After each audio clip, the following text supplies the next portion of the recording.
الرحیم الحمدللہ رب العالمین الرحمن الحمدللہ رب العالمین والصلاة والسلام علی محمد وآلہ اجمعین واللعنۃ الدائمۃ علی اعداء محمد وآل محمد اما بعد وفقنا اللہ وإیاکم للعلم والعمل الصالحین انشاءاللہ تعالی۔ یہاں پہ جو گفتگو ہے عروہ کی روایت ہے، اس کے اوپر احتمالات چل رہے تھے، اور ایک یہ احتمال تھا کہ وَإِمَّا مِنَ الْقَوْلِ بِأَنَّ الْبَيْعَ الَّذِي يَعْلَمُ بِتَعَقُّبِهِ لِلْإِجَازَةِ يَجُوزُ التَّصَرُّفُ فِيهِ قَبْلَ الْإِجَازَةِ۔ چلیں اس کو ہم بیان کرتے ہیں۔ تو اصل میں جو بحث یہاں پہ بھی پہنچی ہے کہ جو فضولی ہے، بیع الفضولی کی پہلی صورت ہے کہ جس میں مالک نے منع نہیں کیا اور وہ مالک کی طرف سے بیچ رہا ہے، اس کے صحیح ہونے پہ دلائل کیا ہیں۔ دوسری دلیل جو عروہ کی روایت ہے، اس میں جو دوسرا حصہ ہے بیع کا حصہ ہے کہ جس میں قبض اور اقباض ہے کہ کسی اور کا مال اس نے آگے دے دیا، اقباض یعنی کسی کو دینا، اور پھر اس سے کیا ہے مال لے بھی لیا۔ تو یہ جو فعل اقباض ہوا ہے کہ اس نے رسول خدا صلی اللہ علیہ وسلم کی جو بیڑیں تھیں آگے دے دیں ان کی رضایت کے بغیر، تو رسول نے کیا ہے اس کو دعا دی اور کہا کہ ٹھیک ہے تمہارا معاملہ۔ تو اس روایت سے وہ استدلال کرتے ہیں کہ دیکھیں اگر یہ معاملہ باطل ہوتا اور بیع فضولی صحیح نہ ہوتی تو رسول خدا صلی اللہ علیہ وسلم اس کو کبھی صحیح نہ قرار دیتے۔ تو ان کو صحیح قرار دینے کا مطلب یہ ہے کہ بیع الفضولی صحیح ہے۔ لیکن مصنف نے یہاں پہ اشکال اٹھایا کہ سب سے پہلی بات تو یہ ہے کہ کیا یہ بیع الفضولی کا مصداق بنتا بھی ہے یا مصداق نہیں بنتا؟ ٹھیک ہے جی، اگر آپ بیع الفضولی کا مصداق بناتے ہیں تو آپ کو یہ کہنا پڑے گا کہ بیع الفضولی میں ایک تو دیکھیں دو چیزیں ہیں بیع الفضولی میں۔ ایک دفعہ ہم کیا کرتے ہیں، فقط معاملہ کرتے ہیں، یعنی باتوں میں ایگریمنٹ کرتے ہیں، اور ایک دفعہ معاملہ کرنے کے بعد میں کسی کا مال اٹھا کے دے بھی دیتا ہوں۔ ٹھیک ہے، فرض کریں کہ سید کا موبائل ہے اور میں فقط آپ سے گفتگو کرتا ہوں کہ بھی سید کے موبائل میں آپ کو کیا 2 لاکھ میں بیچ رہا ہوں، ٹھیک ہے، اور آپ بھی کیا آگے سے قبول کرتے ہیں، تو یہ کیا ہوگی بیع فضولی ہو گئی۔ بیع فضولی کیا مطلب، یعنی عقد ہم نے پڑھ لیا، آپس میں کیا طے کر لیا۔ اس کے بعد کا مرحلہ کیا ہے، قبض و اقباض کا مرحلہ آتا ہے۔ قبض و اقباض کے مرحلے کو شارٹ کٹ فارم میں آپ کیا کہتے ہیں، تصرف کرنا کسی کے مال میں۔ اب بیع الفضولی کو علماء حرام نہیں بھی کہتے، وہ کہتے ہیں کہ چلیں یہ فقط باتیں ہو رہی ہیں نا، کسی کے مال میں تصرف تو نہیں ہو رہا، فقط ایک عقد پڑھا جا رہا ہے۔ اس کے بعد جو تصرف کیا جاتا ہے نا وہ کیا ہوتا ہے، حرام ہوتا ہے۔ یعنی تمام علماء کا یہ کہنا ہے کہ اگر بیع الفضولی فقط عقد کی حد تک ہو، فقط ایگریمنٹ کی حد تک ہو، جس میں کسی کے مال کے اندر کوئی تصرف نہ کیا جا رہا ہو، تو وہ کام جائز ہے۔ لیکن اس کے بعد کا جو مرحلہ آتا ہے کہ آپ کسی کے مال میں تصرف بھی کرنے لگ جاتے ہیں، اور وہ تصرف کیا ہے، قبل الاجازت ہے، پرمیشن لینے سے پہلے ہے، تو یہ تصرف کیا ہوتا ہے، حرام ہوتا ہے۔ تو اب یہ جو عروہ نے چلیں بیع الفضولی تو کی تو وہ تو ٹھیک کی، لیکن اس کے بعد جو اس نے ایک تصرف کیا کہ رسول خدا کی بیڑ اٹھا کے دے دی اس کو، اور پھر کیا اس کے بدلے میں دینار لے لیا، یہ تصرف کس میں ہوا ہے، اس کی اپنی بیڑوں میں ہوا ہے یا اللہ کے رسول کی بیڑوں میں ہوا ہے؟ یہ اللہ کے رسول کی بیڑوں میں ہوا ہے، تو یہ تصرف تو کیا ہے، فعل حرام ہونا چاہیے۔ تو اگر آپ اسے فعل حرام مانتے ہیں تو یہ بات تقریر نبی کی کیا ہو جائے گی، منافی ہو جائے گی، کہ پیغمبر اسلام نے تو اس سے فعل حرام نہیں قرار دیا، وہ انہوں نے تو کیا اسے دعا دی، لہذا اس کا تصرف یہ والا جو ہے یہ جائز ہے۔ اور دوسری اگر آپ کہتے ہیں کہ بأن البیع وإما من القول بأن البیع، کہ وہ بیع کہ الذی یعلم بتعقب الاجازت ہے کہ جس کے اندر یہ علم ہو چکا ہو کہ بعد میں اجازت آنے والی ہے، اس میں کیا ہوتا ہے کہ اجازت سے پہلے ہی آپ کے لیے تصرف کرنا جائز ہو جاتا ہے۔ ٹھیک ہے جی، بأن البیع الذی یعلم بتعقب الاجازت یجوز التصرف فیہ قبل الاجازت۔ اس میں اب اجازت کے اندر 2 نظریات آگے آئیں گے، ایک کو وہ کہتے ہیں اجازہ کاشفہ اور ایک کو کہتے ہیں اجازہ ناقلہ۔ ٹھیک ہے جی، اجازہ کاشفہ کیا مطلب کہ وہ اجازت کے جو پردہ اٹھاتی ہے کہ جو آپ کی پہلے سے بیع ہوئی ہے وہ کیا ہے، شروع سے کیا ہے، درست ہے۔ یعنی فرض کریں کہ ہفتہ پہلے بیع ہوئی ہے اور مالک کو بعد میں پتہ چلا اور اس نے پرمیشن دی، اجازت دے دی، تو اس اجازت سے کشف ہو جائے گا کہ ہفتہ پہلے والی بیع کیا ہے، صحیح ہو گئی ہے۔ ناقلہ کیا ہے کہ ہفتہ پہلے والی بیع صحیح نہیں تھی، ناقلہ یعنی جب اجازت آئی ہے تو اسی ٹائم وہ چیز کیا ہوگی، ایک دوسرے کی ملک میں منتقل ہوگی اور اسی ٹائم پہ کیا ہوگی، بیع صحیح ہوگی۔ اس کا پھر فرق کہاں پہ پڑتا ہے، ثمرہ کہاں پہ ظاہر ہوتا ہے، یہ تفصیلی بحث کیا بعد میں آئے گی۔ ٹھیک ہے، تو اس میں سے جو لوگ کہتے ہیں کہ اجازت کی حیثیت کاشفہ کی ہے کہ یہ شروع سے ہی بیع کو کیا قرار دیتی ہے، صحیح قرار دیتی ہے، ان کے مطابق پھر کیا ہو جائے گا کہ جب اس نے شروع سے بیع کو صحیح قرار دینا ہے تو اس کا مطلب ہے کہ جو شروع میں بندہ تصرف کر رہا ہے وہ کوئی فعل حرام نہیں کر رہا، ٹھیک ہے، وہ کیا کر رہا ہے، جائز تصرف کر رہا ہے۔ تو لہٰذا جب سوال اٹھا کہ عروہ کا یہ جو تصرف کرنا ہے قبض و اقباض والا، کیا یہ فعل حلال ہے یا فعل حرام ہے؟ اگر آپ اسے فعل حرام کہتے ہیں تو ہم تو پہلا نظریہ تو آپ کو کیا دیں گے کہ یہ تقریر نبی کے منافی ہے، اور اگر آپ اسے فعل جائز کہتے ہیں تو وہ فعل جائز کس بنیاد پہ آپ کہہ سکتے ہیں؟ اما من القول ہے، یا تو آپ اس قول کو اپنا لیں کہ اجازت کی حیثیت کاشف کی ہے، اور جب آپ کو پتہ ہو کہ بعد میں اجازت آتی ہے تو شروع میں آپ کے لیے تصرف کرنا کیا ہو جاتا ہے؟ جائز ہو جاتا ہے۔ لیکن مصنف کہتے ہیں کہ یہ بات میرے نزدیک ثابت نہیں ہے، اور اس میں بعد میں کیا کروں گا؟ بیان کروں گا۔ یعنی آپ یوں کہہ دیں کہ اجازت کاشفہ کا یہ مطلب نہیں ہے کہ آپ کے لیے شروع میں تصرف ہی جائز ہو جائے، ٹھیک ہے؟ اجازت کاشفہ کا یہ مطلب ہے کہ شروع میں تصرف جائز نہیں ہوتا، جب اجازت ملتی ہے تب تصرف جائز ہوتا ہے، فقط عقد جائز ہو جاتا ہے اور وہ صحیح ہوتا ہے۔ لیکن آپ تصرف جو کر رہے ہیں، یہ تصرف کس کے اوپر ڈیپینڈ کرتا ہے کہ جب اجازت آ جائے، اجازت سے پہلے پہلے آپ تصرف کرنا حرام ہی رہتا ہے، ٹھیک ہے جی؟ تو لہٰذا اس تصرف کو آپ کو کیا ماننا پڑے گا؟ ہر صورت میں آپ کو حرام ماننا پڑے گا جب تک آپ تقریر نبی کی طرف کیا نہیں جاتے۔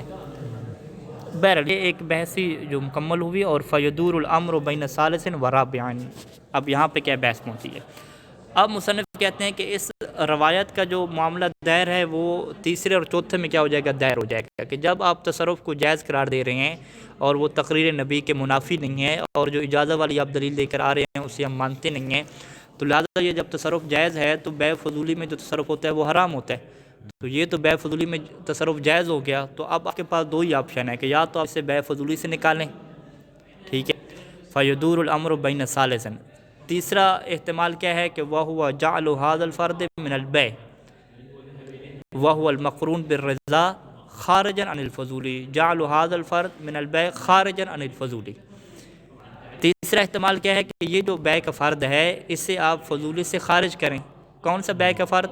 کہ المقرون برضا المالک، کہ جس میں ایک بندے کو پتہ ہے کہ مالک کی رضایت ہے، یعنی یہاں پہ دقیق تعبیر کیا بنتی ہے؟ المقرون بعلم الرضا بالمالک، ٹھیک ہے، کہ آپ کو علم ہے کہ مالک کیا ہے؟ راضی ہے۔ مالک راضی ہے کیا مطلب؟ مالک کی رضایت اب سے کیا موجود ہے، اس کا علم ہے فقط آپ کو، ٹھیک ہے؟ ہاں، جب عقد کر رہے ہیں تو عروہ کو علم ہے کہ مالک راضی ہے، تو جب ایسی بیع ہو تو آپ کیا قرار دیں؟ اس بیع کو فضولی سے خارج کریں، کما قلنا، جیسے کہ ہم نے بالکل شروع میں کہا تھا کہ اس کا تعلق بیع فضولی سے نہیں بنتا، ٹھیک ہے؟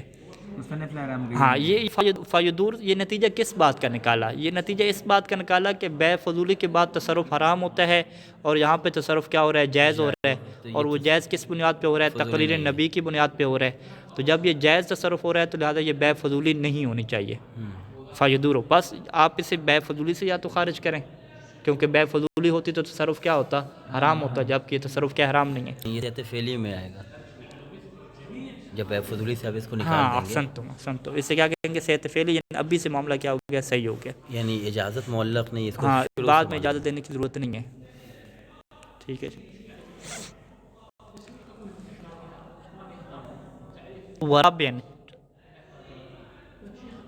تیسرا احتمال یعنی یہی بنا کہ یا تو آپ اسے کیا ہے؟ بیع فضولی سے نکالیں، یا دوسرا آپ کیا کریں کہ وَهُوَ ورابن وَهُوَ علم عروة برضا النبی بإقباض مالہ للمشتری حتی یأسر۔ دوسرا آپ اگر اسے بیع فضولی میں رکھتے ہیں تو پھر بیع فضولی میں رکھ کے آپ اس تصرف کو کس بنیاد پہ جائز قرار دیتے ہیں؟ وہ بنیاد آپ لے کریں، ٹھیک ہے جی؟ یعنی بیع فضولی میں رکھنے کے بعد تصرف حرام ہوتا ہے، تو آپ تصرف کو حرام کیسے ثابت کریں گے؟ ٹھیک ہے جی، یا تو آپ تصرف کو حرام اگر ثابت نہیں کر پا رہے، جائز تصرف ہے، تو آپ اس کا بیع فضولی ہونے کا انکار کر دیں۔ لیکن اگر آپ اسے بیع فضولی کا انکار نہیں کرتے اور بیع فضولی مانتے ہیں تو پھر آپ ان چیزوں کو کیا قائل ہوں؟ وہ کون چیزیں ہیں؟ وہ چیزیں یہ ہیں کہ علم عروۃ برضا النبی بإقباض مالہ للمشتری حتی یستأذن، علم عروۃ، کہ عروہ کو یہ علم ہے، یقین ہے کہ نبی راضی ہیں، کس بات پہ راضی ہیں؟ بإقباض مالہ للمشتری، کہ نبی کے مال کو مشتری کے کیا ہے؟ قبضے میں دے دیا جائے۔ تو یہ گویا کہ صورتحال کیا ہوگی کہ آپ کسی اور کے مال میں تصرف کر رہے ہیں اور آپ کو علم ہو چکا ہے کہ وہ بندہ اس تصرف پہ راضی ہے، ٹھیک ہے؟ یہ بالکل ایسی ہے کہ جیسے میں آپ کے جوتے پہن کے جاتا ہوں واش روم، تو مجھے فرض کریں علم اور یقین ہے کہ آپ اس بات پہ کہیں راضی ہیں، تو جب یہ قانون بحث کیا جاتا ہے کہ کسی کے مال کو اور کسی کی چیز کو استعمال کرنا کیا جائز ہے، تو وہاں پہ کیا کہتے ہیں فقہا کہ اگر آپ کو علم ہے 100% یقین ہے کہ وہ بندہ راضی ہے تو آپ کیا استعمال کر سکتے ہیں۔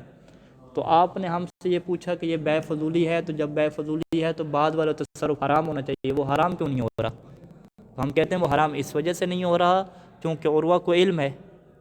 کس بات کا علم ہے؟ کہ بے رضا نبی کے نبی صلی اللہ علیہ وآلہ وسلم راضی ہیں۔ کس بات سے راضی ہیں؟ کہ بے قباض مالی للمشتری، کہ ان کے مال کو وہ جو اگلا بندہ خریدنے والا ہے مشتری، اس کے کیا قبضے میں دے دیا جائے، حتیٰ یستاذن، یہاں تک کہ آ کے بعد میں کیا ہے نبی سے اجازت طلب کی جائے، یعنی حتیٰ یستاذن سے پہلے ہی، یعنی بعد میں تو نبی سے اجازت لینی ہے، اس سے پہلے ہی کیا ہے عروہ کو علم ہے کہ یہ جو میں تصرف کرنے جا رہا ہوں اس کے اوپر اللہ کے رسول کیا راضی ہیں، یہاں تک کہ رسول اجازت دے دیں۔ ہاں یہاں تک کہ رسول اجازت دے دیں بعد میں، ٹھیک ہے، یعنی رسول جہاں تک کہ اجازت دے دیں اس سے پہلے ہی کیا ہے عروہ کو علم ہو چکا ہے کہ وہ راضی ہیں اس بات کے اوپر۔ تو لہٰذا یہ تصرف فی مال الغیر ہوگا تو یہ بدون رضا ہو جائے گا یا مع رضا ہو جائے گا؟ یہ مع رضا ہو جائے گا۔ وعلم مشتری۔ اچھا آگے جو بندہ مشتری ہے جو ان سے خرید رہا ہے وہ بھی تو تصرف کر رہا ہے نا کسی غیر کے مال میں، اس کو بھی تو آپ صحیح کریں نا، ٹھیک ہے جی۔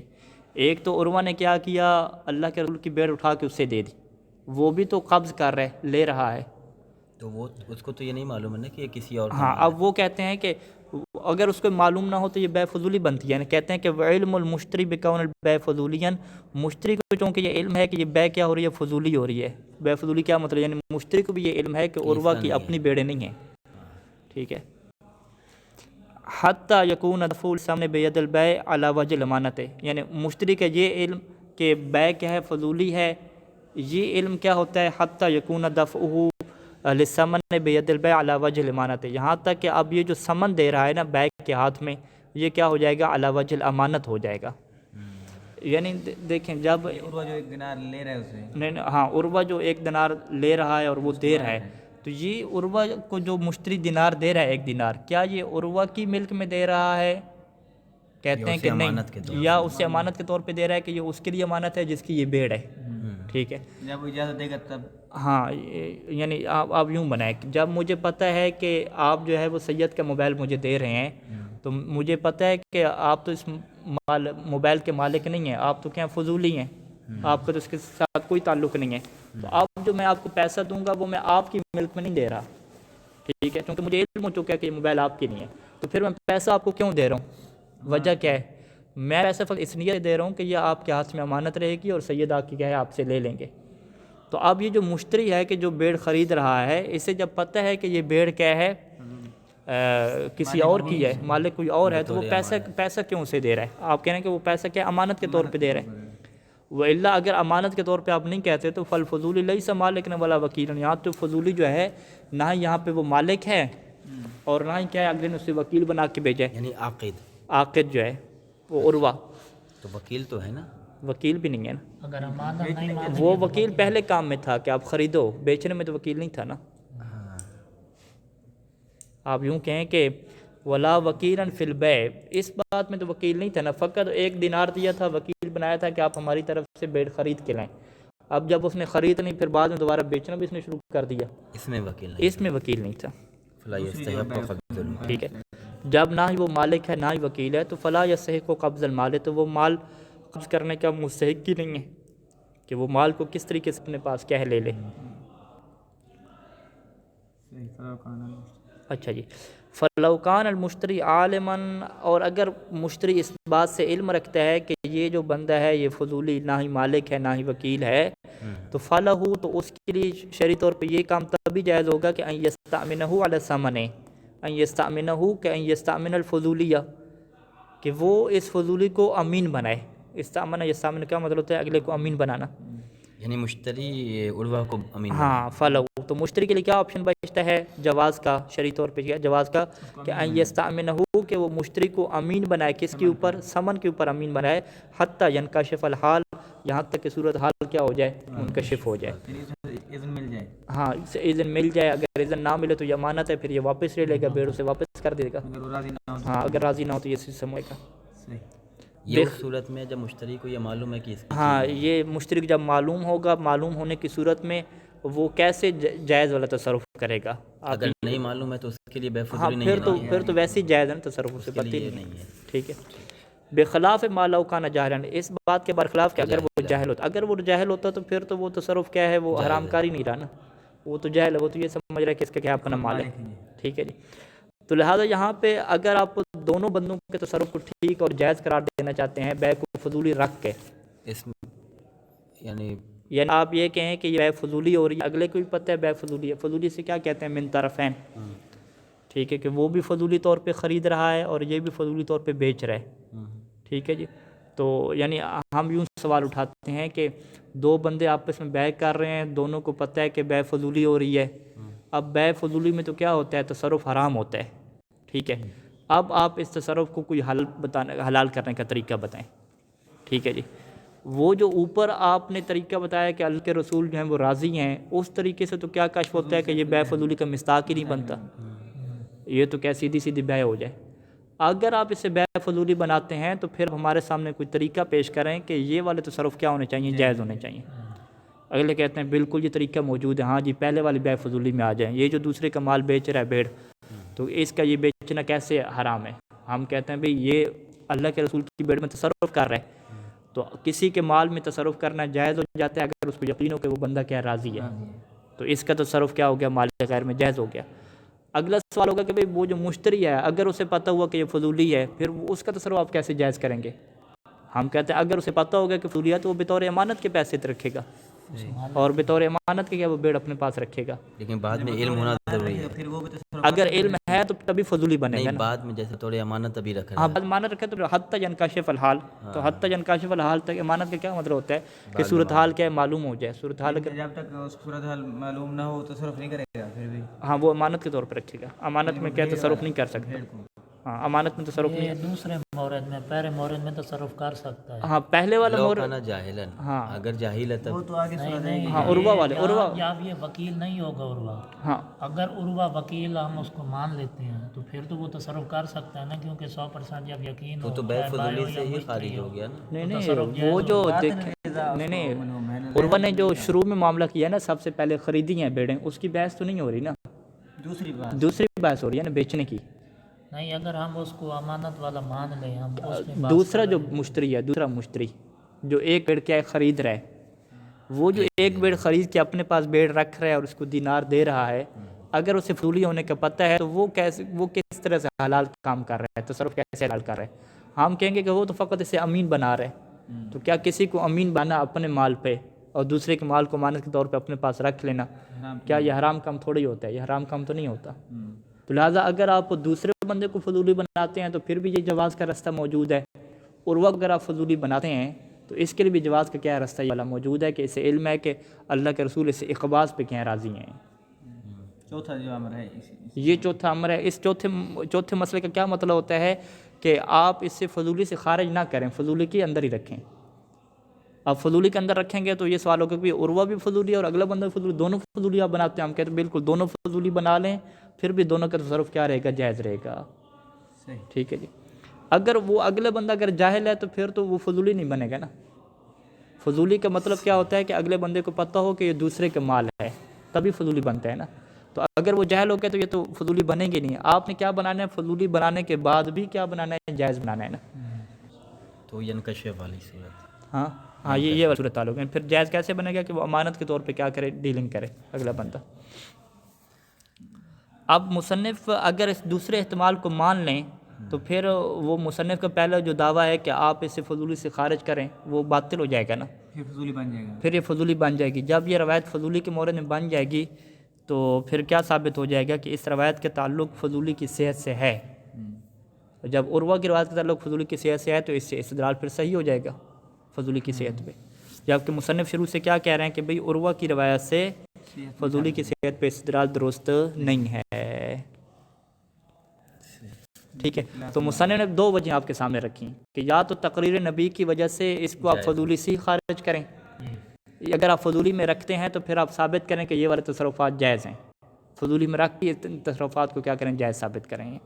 تو مصنف کہتے ہیں ان میں سے بہتر کیا کون سا احتمال ہے، پہلے والا یا دوسرے والا، ٹھیک ہے۔ ولیکن الظاہر ہوا اول الوجہین، لیکن ظاہر یہ ہوتا ہے کہ اول الوجہین کیا ہے، یہ زیادہ بہتر۔ اول الوجہین کیا مطلب، یہ جو بھی تقریر پہلے والا کہ خارج کرنے والا، جو یہاں عبارت کے مطابق کیا ہے ثالث بن رہے یہی تقریر نبی۔ کہ نہیں تقریر اول وجہین کی فجدور الامر بین ثالث و رابع نا، کہ معاملہ آپ کو دائر کیا انہوں نے تیسرے اور چوتھے کے درمیان، یہ تیسرے کو آپ اول کہیں، چوتھے کو آپ ثانی کہیں، کہ آپ کے سامنے کیا ہے، دو ہی وجہ ہیں، ان میں سے آپ ایک کام کریں، یا تو آپ اسے فضولی سے خارج کریں، یعنی پہلا احتمال کیا ہو گیا، فضولی سے خارج کرنے والا ہو گیا، یا پھر سے ریپیٹ کریں۔ ٹھیک ہے۔ وہ جو دیکھیں تقریر نبی والی بات کو تو انہوں نے بطور مقدمہ کے رکھا نا، انہوں نے کہا کہ یہ دیکھیں جی فضولی بیع ہو رہی ہے، اس فضولی بیع کے بعد جو تصرف ہو رہا ہے یہ نبی کی تقریر کی بنیاد پہ تو یہ بات ثابت ہے کہ یہ تصرف کیا ہوا ہے، حلال ہوا ہے۔ ٹھیک ہے، آپ سب لوگ اسے مانتے ہیں کہ فضولی کے بعد یہ تصرف کیا ہوا ہے، حلال ہوا ہے۔ ٹھیک، انہوں نے اب کیا کریں، انہوں نے کہا فضولی کے بعد جب یہ تصرف حلال ہو رہا ہے تو اس کے حلال ہونے کی وجہ یہی ہو سکتی ہے کہ یا تو یہ فضولی کا فرد نہیں ہے، تیسرا جو امر ہے، ٹھیک ہے، جو تیسرا امر ہے تبھی تو تصرف جائز ہو رہا ہے، یا اس کی یہ وجہ ہو سکتی ہے کہ فضولی کا فرد ہونے کے باوجود بھی یہ تصرف کیا ہو رہا ہے، جائز ہو رہا ہے۔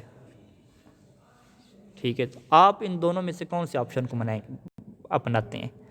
تیسرے کو۔ مصنف کہتے ہیں کہ جو اول الوجہین ہے، یعنی جو تیسرا ہے کہ یہ سے آپ فضولی سے ہی خارج کریں، یہ ظاہر ہے، یعنی مقرون برضا المالک۔ ہاں یہ ایک ایسی بیع ہو رہی ہے کہ جو مقرون برضا المالک ہے اور یہ فضولی سے خارج ہے، شروع میں کیا رضایت آ چکی ہے۔ اچھا جی، وہ کیوں جی اول الوجہین کیوں ظاہر ہے، کہتے ہیں کما لا یخفی، جیسے کہ مخفی نہیں ہے۔ ٹھیک ہے، مخفی نہیں ہے کیسے واضح ہے، وہ کہتے ہیں کہ اس وجہ سے یہ دوسری آپ کہانیاں ڈال رہے ہیں نا رابع میں، کہ عروہ کو یقین ہے کہ امام یعنی اللہ کے نبی کے راضی ہیں کہ میں ان کی بھیڑ کو بیچ دوں۔ ٹھیک ہے جی، ہم کہتے ہیں کہ یہ یقین کہاں سے آئے گا، ٹھیک ہے، یہ کیسے آ گیا؟ اللہ کے رسول کو تو یہ پتہ ہی نہیں ہے کہ فرض کریں کہ ظاہری طور پہ ظاہری صورتحال کے مطابق دیکھیں تو انہیں تو یہ پتہ ہی نہیں ہے کہ عروہ نے کیا 2 بیڑیں ان کے لیے خرید رکھی ہیں۔ ٹھیک ہے، انہوں نے تو 1 بیڑ کا کہا تھا، پھر 2 بیڑیں خریدنے کا انہیں علم ہی نہیں ہے، تو پھر کیسے انہیں تصرف ہو کہ میرا جو مال ہے وہ 2 بیڑیں ہیں۔ ٹھیک ہے، یعنی اگر سید کا موبائل ہو تو پھر تو میں کہہ سکتا ہوں کہ یہ راضی ہوں گے کہ میں تصرف کروں، یعنی جوتے کی مثالیں نے، اگر ایک جوتے سید کے ہوں تو پھر تو مجھے یقین ہو سکتا ہے کہ انہی کے جوتے ہیں اور میں پہن کے جا رہا ہوں، یہ راضی ہوں گے۔ اگر ایک میں جوتے ہے ہی نہیں، میں اپنی طرف سے ان کے لیے جوتے خریدوں اور پھر کہوں کہ یہ راضی ہیں کہ ان جوتے میں تصرف کروں، تو یہ ایک بات بعید سی ہے۔ پیسوں سے مطلب جوتے خریدنا، ہاں، ان کے پیسوں سے میں جوتے خریدوں، پھر کہوں کہ یہ ان کے جوتے آ گئے ہیں اور یہ راضی ہیں کہ میں ان جوتوں میں تصرف کروں۔ یعنی میں نے پہلے کہا ہے کہ جوتا آپ خریدیں، آپ نے کہا کہ ایک جوتے، میں نے 2 جوتے خریدے، پھر کہا کہ آپ اس بات پہ راضی ہیں کہ میں آپ کے جوتوں کو بیچ دوں آگے، تو یعنی یہ رضایت کا علم کہاں سے آئے گا؟ کچھ لوگوں نے کہا کہ آ سکتا ہے، پھر انہوں نے کہا اچھا اگلا جو دوسرا بندہ آپ فضولی بنا رہے ہیں تو یہ دوسرے بندے کو آپ فضولی کیسے بنائیں گے؟ یہ آپ کے پاس کیا دلائل ہیں کہ جو اگلا بندہ ہے اسے علم ہے کہ عروہ فضولی طور پہ بیع کر رہا ہے، اور اگر عروہ فضولی طور پہ بیع کر رہا ہے تو آپ کے پاس کیا دلیل ہے کہ وہ بطور امانت کے رکھوا رہا ہے، پیسے بطور امانت کے دے رہا ہے؟ تو یہ ایسی چیزیں ہیں کہ جو ایک کسی جسے کیا کہتے ہیں، ظن کہتے ہیں، ظن کی باتیں اور شک کی باتیں ہیں، کوئی یقین کی باتیں نہیں ہیں کہ اگلے بندے کو پتہ ہے فضولی ہو رہی ہے وہ امانت کے طور پہ رکھ رہا ہے، ابھی روایت میں لکھی ہوئی تو یہ باتیں نہیں ہیں نا، یہ تو آپ خود استظہار کر رہے ہیں، نکال رہے ہیں کہ یہ ہوا ہوگا، یہ ساری ظنی باتیں ہیں۔ جو سیدھی سی بات بنتی ہے، عروہ کو پتہ ہے کہ نبی جو ہے وہ اس بیع سے بھی راضی ہوں گے، جب میں نے ان کی 1 بیڑ خرید لی ہے اور 1 کی جگہ پہ 2 خرید رہی ہیں، 2 میں سے میں 1 دے رہا ہوں، رسول کی اپنی بیڑ محفوظ ہے، تو یقیناً کہ رسول اپنی اس بیع سے کیا ہوں گے، راضی ہوں گے، تو انہیں پتہ ہے بیع سے راضی ہوں گے تو یہ فضولی کا مصداق ہی نہیں بنتا، فضولی سے نکالیں تو اس میں ساری مشکلیں کیا ہیں، آپ کی حل ہو جاتی ہیں۔ اگر آپ اس کو بھی عروہ کو بھی فضولی بناتے ہیں، مشتری کو بھی فضولی بناتے ہیں، پھر کہتے ہیں وہ امانت کے طور پہ تصرف کر رہا ہے، اس کو کہتے ہیں کہ یہ اقباس کے اوپر اسے علم ہو چکا ہے، تو یہ ایسی چیزیں ہیں کہ جنہیں ثابت کرنا کیا ہے، مشکل ہے۔ اچھا جی، خصوصاً ایک اور چیز لے کر آ رہے ہیں کہ خصوصاً یہ جو خصوصاً والی دلیل ہے یہ بھی اول الوجہین کو ثابت کرنے کے لیے کیا ایک نقطہ ہے، یعنی ابھی مصنف نے 2 آپشن آپ کے سامنے رکھے کہ یا تو آپ اسے فضولی کا حصہ بنائیں، یا آپ نہیں، پہلا آپشن کیا رکھا، یا تو اسے فضولی کا حصہ نہ بنائیں، دوسرا کہ فضولی کا حصہ بنائیں، دوسرا فضولی کا حصہ بنا کے یہ والی آپ کہانیاں ساری کی ساری کریں، تصرف جائز کریں۔ ٹھیک ہے جی، تو اب مصنف کہہ رہے ہیں کہ نہیں، پہلے والا جو ہے نا کہ آپ فضولی کا حصہ ہی نہ بنائیں، تو وہ ظاہر بھی ہے، اور ظاہر کیا ہوتا ہے، حجت ہوتا ہے، یقینی چیز ہوتی ہے. جہت المعتاد. ٹھیک ہے جی. اور خصوصاً کیا ہے بے ملاحظہ، اگر آپ اس چیز کو دیکھیں کہ ان ظاہرہ وقوع تلک المعاملت علی جہت المعاتات، کہ یہ جو آپس میں وہ معاملہ کر رہے ہیں وہ جہت معاتات پہ ہو رہے ہیں. ٹھیک ہے جی. ہمارے سامنے ایک بے کی کتنے معاتات کو ہم کیا کہتے ہیں؟ بے کہتے ہیں. مثلا بے میں تو ہم کیا کہتے ہیں کہ ایک طرف سے ایجاب کا صیغہ ہو، دوسری طرف سے کیا ہو؟ قبول ہو. تو آج کل کے معاشرے میں اور اس زمانے میں بھی ایسا نہیں ہوتا تھا. عام طور پہ سیدھا کیا ہوتا تھا، اگلا بندہ پیسے دیتا تھا اور چیز اٹھا لیتا تھا. باقاعدہ صیغے پڑھنے کا رواج تو نہیں تھا. ٹھیک ہے جی.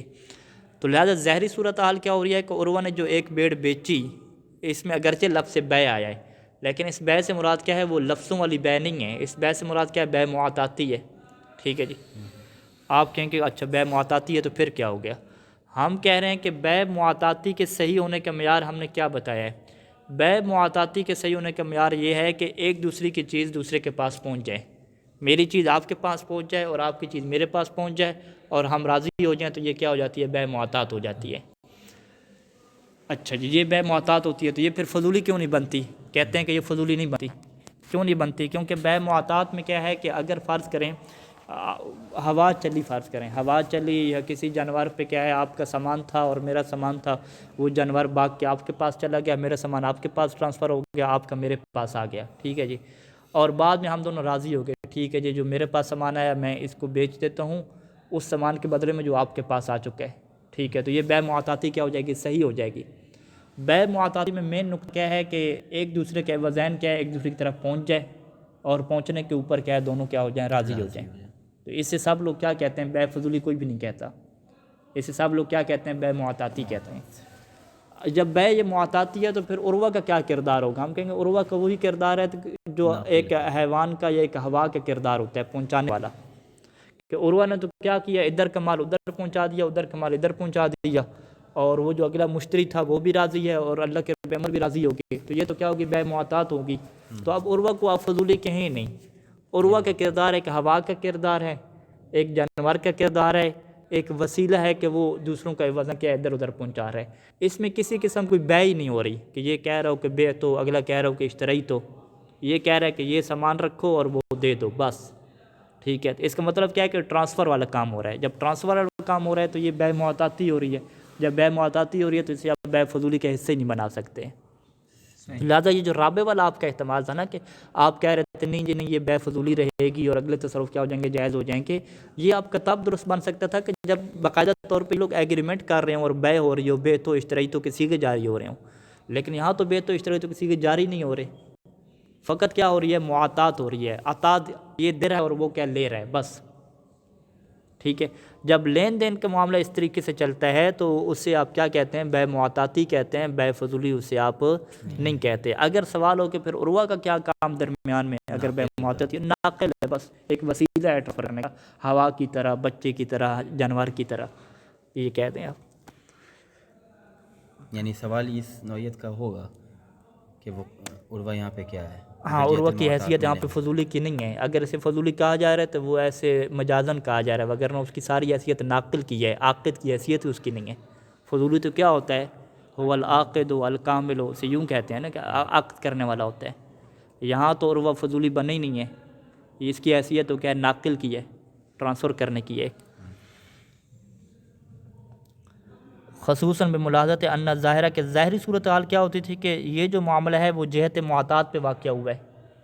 یہ ظاہری صورتحال کیوں ہے؟ آپ اس کے بارے میں کیا لکھیں گے؟ کیونکہ جو سیغوں کے ساتھ بے ہے، ٹھیک ہے، ان البیع بالصیغۃ بالایجاب والقبول، یہ کیا نادر الوقوع ہے، ایسی بہت کم ہی ہوتا تھا. عام طور پہ بے کیا ہوتی ہے؟ معاتات کے طور پہ ہوتی ہے.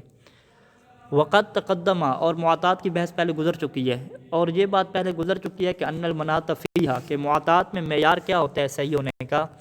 مجرد المرازات، مرازات یعنی دونوں طرف سے راضی ہو جائیں، فقط دونوں طرف سے بندے راضی ہو جائیں، اور کیا ہو جائے؟ وصول کل من الوزین الی صاحب الاخر، کہ وزین میں سے ہر ایک کیا ہے؟ دوسری کی طرف کیا ہے؟ پہنچ جائے. ٹھیک ہے جی.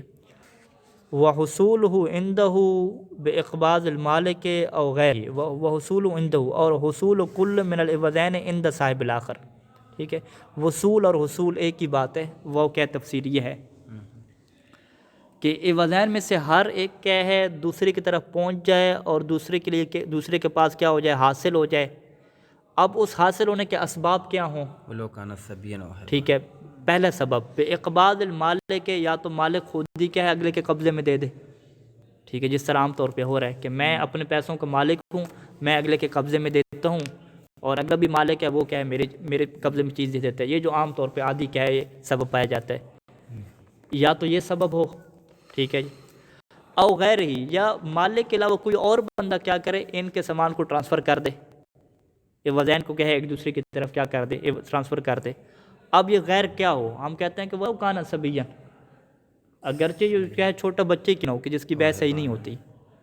آپ صبیان سے مراد لے لیں بالکل جو ہے وہ غیر ممیز بھی آپ لے لیں، غیر جیسے ممیز. بچے دکان پہ جاتے ہیں، ہاں اٹھا کے ادھر سے پیسے ادھر. دیتے ہیں نا، ہاں ہاں تو وہ سامان لے وہ لینے جاتا ہے. ہاں، وہ تو وکیل بن کے جاتے ہیں نا. وکیل مانگے. ہاں، وہ کیونکہ ولی کی طرف سے تصرف کر رہے ہوتے ہیں نا. ہماری بحث کیا ہے کہ جو بچہ مستقل تصرف کرتا ہے وہ تو فضولی میں جاتا ہے سارا کا سارا خط. یہ جو بچے دکان پہ بٹھائے ہوتے ہیں، بڑا باپ بھی بیٹھا ہوتا ہے یا باپ اسے پیسہ دیتا ہے، تو وہ ایک قسم کی وکالت کے طور پہ کام کر رہے ہیں. اگر ممیز ہیں تو وہ وکالت ان کی درست ہے. اچھا جی، او حیوانن، یا وہ ٹرانسفر کرنے والا بچہ بھی نہ ہو بلکہ کیا ہو، حیوان ہو. ٹھیک ہے، یا اگلی کتابوں میں کیا لکھے، ولو کان ریحن. ٹھیک ہے، اگرچہ وہ کیا ہو، ہوا ہو، آندھی ہو. فائدہ حاصل تقابض بین فضولین او فضولین وغیرہ ہی، پس جب تقابض حاصل ہو جائے کن کے درمیان، دو ایسے بندے کہ جو فضولی ہیں. فضولی کیا مطلب، یعنی اس چیز سے ان کا کوئی تعلق نہیں ہے. ٹھیک ہے، دونوں فضولی کیسے بنیں گے کہ جب عروہ تو ہے ہی فضولی، اس کا تو تعلق ہے ہی نہیں. اگلے بندے کو بھی جب پتہ ہو کہ یہ میں جو سامان خرید رہا ہوں اس سے کیا ہے اگلے کا کوئی تعلق نہیں ہے. او فضولین وغیرہ، یا ایک فضولی ہو اور دوسرا کیا ہو، غیر فضولی ہو. ٹھیک ہے جی، جب ان کے درمیان تقابض ہو جائے گا اور بے رضا المالکین، اور مالکین آپس میں کیا ہو جائیں گے، راضی ہو جائیں گے. ثم وصل کل من العوضین الی صاحب الآخر، پھر عوضین میں سے ہر ایک دوسرے کی طرف جب پہنچ جائے گا، وہ علم برضا صاحب ہی، اور یہ بھی علم ہو جائے گا کہ ہر ایک کا جو صاحب اور مالک ہے وہ کیا راضی ہو چکا ہے، تو کفا فی صحت تصرف، تو یہ بات کیا ہے، کافی ہے کہ ہر ایک کے لیے اس میں تصرف کرنا کیا ہے، صحیح ہے. وَلَيْسَ هَذَا مِن معاملۃ الفضولی، آپ اسے فضولی پھر نہیں کہہ سکتے. لأن فضولی، کیونکہ یہ فضولی کا معاملہ نہیں کہیں گے. یعنی فضولی کا معاملہ کیا مطلب، فضولی کی بے نہیں کہیں گے، فضولی کا عقد نہیں کہیں گے. فضولی وہ بندہ ہے نا، وہ جو بندہ عروہ ہے فضولی ہے، یہ اس کا معاملہ ہی نہیں ہے، یہ اس کی بے ہی نہیں ہے. لأن الفضولی صار آلۃ فی الایصال، کیونکہ یہاں پہ فضولی کی کیا حیثیت ہے کہ وہ ایک آلہ بن گیا ہے فی الایصال، پہنچانے کے لیے. والعبرت، اور سارے کے سارا معیار کیا ہے کہ سامان تو ٹرانسفر ہو گیا ہے، اب سارے کے سارا بے کے صحیح ہونے کا معیار کیا ہے کہ بے رضا المالک، کہ مالک راضی ہو، المقرون بہی، کہ جو اس کے ساتھ کیا ہو، ملے ہوئی ہو. یعنی والعبرت بے رضا المالک المقرون بہی کہ میری ایصال کی طرف پلٹا دیں، یعنی ایسی مالک کی رضایت کو جو اس ایصال کے ساتھ کیا ملی ہوئی ہے. یعنی مالک راضی ہے کہ میرا سامان جو ٹرانسفر ہو گیا ہے، میں اس بات کے اوپر کیا ہوں، راضی ہوں. ٹھیک ہے جی، بس خلاصہ کلام کیا ہوا کہ مصنف کے مطابق جو عروہ کی روایت ہے، چونکہ اس میں نبی کی تقریر آ گئی اور یہ بات ثابت ہو گئی کہ یہ ایسا فضولی ہے کہ جس میں تصرف جائز ہو رہا ہے. تو جب یہ تصرف جائز ہو رہا ہے تو اس کو انہوں نے کہا کہ بہترین رائے حل یہ ہے کہ آپ اسے فضولی کا مصداق ہی نہ بنائیں. اگر آپ اسے فضولی کا مصداق بناتے ہیں اور تصرف کو کسی اور جہت سے ٹھیک کرتے ہیں تو وہ ظاہر معاملے کے کیا خلاف صورتحال ہے، کیونکہ ظاہر معاملہ کیا ہو رہا ہے، معاطاتی ہو رہا ہے، اور معاطاتی معاملہ میں تو کوئی بندہ کیا ہے ایگریمنٹ کر ہی نہیں رہا ہوتا. اس کا تو کام اور حیثیت کیا ہوتی ہے، اگلے کے مال کو دوسری کی طرف کیا ہے ٹرانسفر کرنے کی حیثیت ہوتی ہے. تو لہٰذا اس کو فضولی کسی طریقے سے بھی کیا ہے، معاملہ فضولی آپ نہیں کہہ سکتے، عقد فضولی کیا نہیں کہہ سکتے. ٹھیک ہے جو واضح. اب جو ہے وہ آگے کیا ہے، تیسری دلیل ہے انشاءاللہ، پھر اس کو کیا ہے، محمد بن قیس کی کیا روایت ہے. ہلالی وہ بھی صحت فضولی پر ہے. ہاں، صحت فضولی پر روایت ہے، اس کو بھی مصنف مانتے ہیں یا نہیں مانتے.